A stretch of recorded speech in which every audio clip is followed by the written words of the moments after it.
Hi, how's it going, guys? Charles Weldy here at the Bloomington Edge, professional indoor football team here in Central Illinois. We have you covered for all things football, from youth football to high school football to college football to pro football.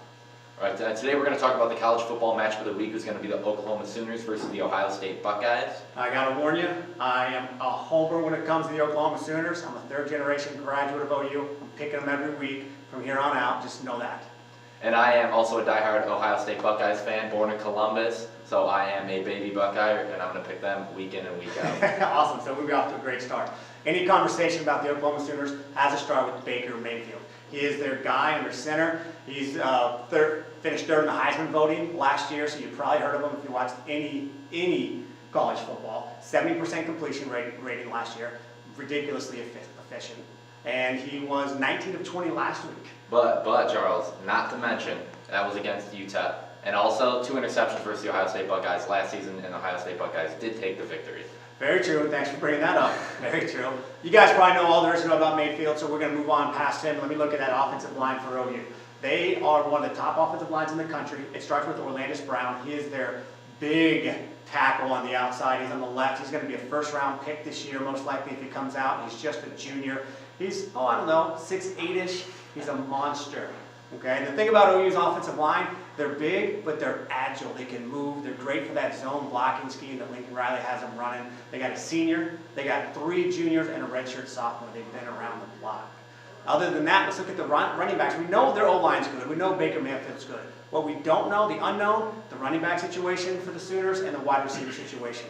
They had 3 running backs last week. None of them had more than 9 carries. They've got Sutton. He had the most. He had 9. They had Trey Sermon. He had 7. And then they had Adams, who also had 7.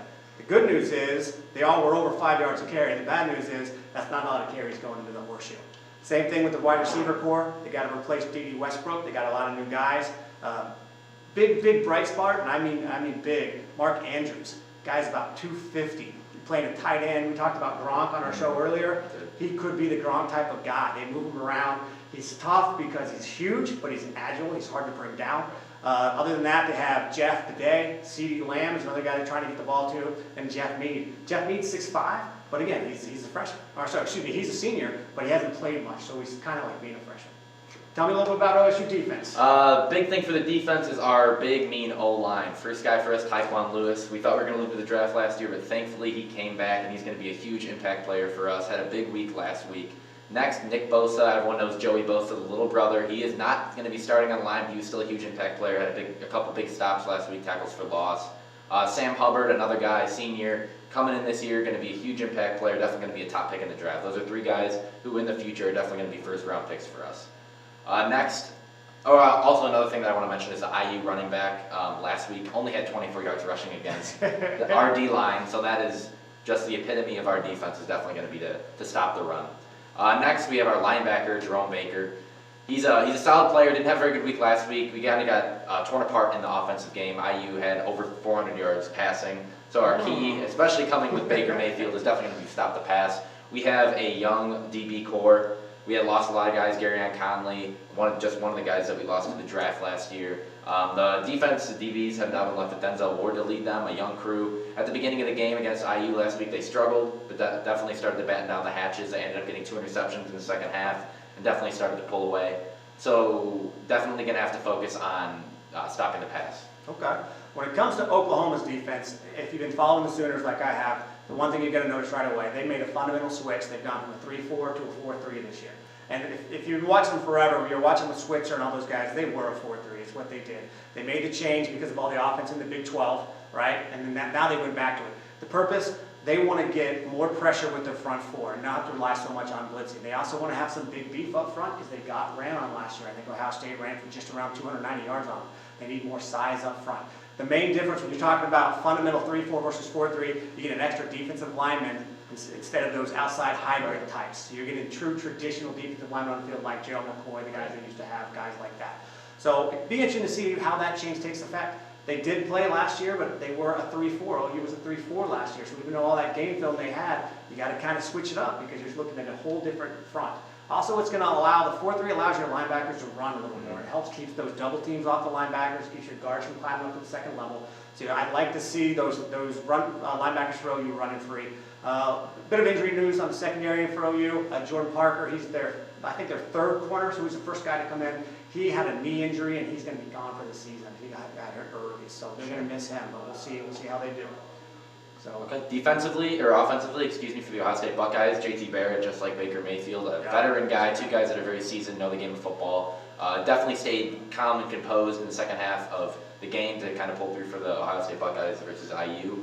He had 3 touchdowns in his performance, so he's definitely a guy you're going to want to watch out for. He won Big Ten Player of the Week last week. Also, J.K. Dobbins is a huge plus for Ohio State. He came in, he was a freshman. He rushed for 181 yards last week, which is a debut rookie record for Ohio State. So huge day for him. Mike Weber, big news, he's back this week. He was out with an ankle injury. He was going to be the lineup starter for Ohio State, but then J.K. came in, and I think they're going to end up splitting carries this week. So that's going to be definitely something to watch out for.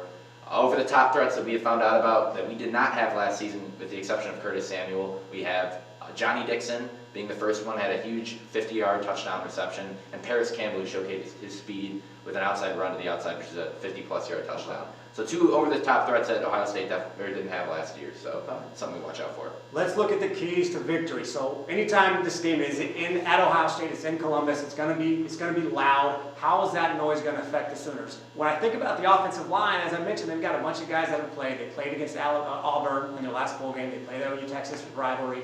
So they've been in a lot of games with noise. The O-line doesn't bother me. I don't think they're going to have an issue with it. Same thing with the quarterback. Mayfield's played in tons of big games. He's a senior. What I start to get concerned with are those young running backs. And here's where I think it could be a problem. If they lose focus for just a second and maybe they don't get the call, especially if there's an audible on your protection, Mayfield sees the blitz coming from one side, he slides the protection one way, the back doesn't catch it, he goes the same way, all of a sudden you got a free hitter off the edge, could be an issue, right? And then maybe missing a check. When you run what OU runs with their zone stuff and their RPO stuff, the footwork for the running back is so important. And if you're a half a step early or a half a step late, you got CQ exchange problems, ball on the ground. So if there's going to be a noise factor, I don't think it'll be jumping off sides per se. It's going to come down to the running backs. Are they going to pick up their pass protection calls, and are they going to have that good handoff footwork? For us, our key is going to be turnovers, which is a pretty obvious key for most games and situation, but we need to get our secondary going, which is a big thing against Baker Mayfield. He's going to tear us apart if we give him too much time, so it starts up front like with everything else. Our D-line's going to have to get pressure on him, force him to throw the ball quicker than he wants to, and then our cornerback's going to have to capitalize on that. So that's a huge thing for us. I'd like to see a lot of play action out of Oklahoma early. They showed that a little bit last week. They didn't do it so much late in the game because they didn't have to, but that really kept the defense off. They get Baker Mayfield out of the pocket. They find Mark Andrews, so that play action is huge. What play action does to a defense is you have to kind of make a decision if you're going to stop the run or not, right? If you're going to stop the run, you've got to bring an extra guy into the box. So if you're a two-high team, you have 2 safeties, one of those guys is going to start sneaking down, or they're going to get a good run key and start coming downhill and play the run. Now, if the quarterback pulls it and throws, you've just essentially created man coverage, right? Because if you're the wideout on the outside and you have a corner over there and the safety's flying down to fill a run, well, the corner might think he has help, now he doesn't, now it's man.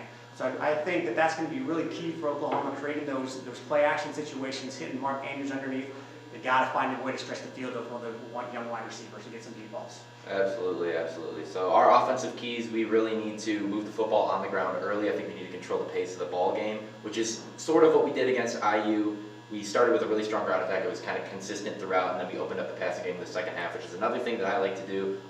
Ohio State has definitely been a second half team the past couple of years with JT. He's definitely a second half kind of guy. Control the pace with the run, open it up with play action passes, and throws down the field in the second half.